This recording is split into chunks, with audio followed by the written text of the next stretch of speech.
Sa mga magbabakasyon sa isla ng Boracay, doble ingat sa heart urchins. Ayon sa Community Environment and Natural Resources Office sa Boracay, biglang dumami ang mga yan sa baybayin.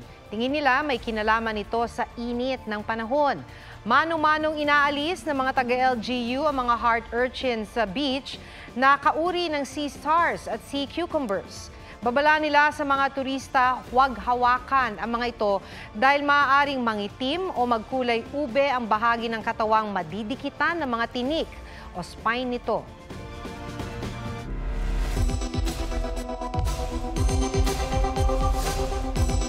Darito naman ang tips sakaling matusok ng heart urchin. Agad ibabad sa mainit na tubig ang apektadong bahagi.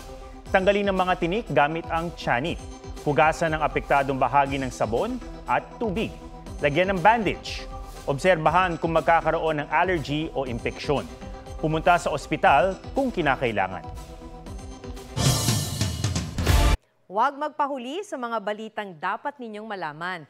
Mag-subscribe sa GMA Integrated News sa YouTube. Sa mga kapuso abroad, subaybayan nyo kami sa GMA Pinoy TV at sa www.gmanews.tv.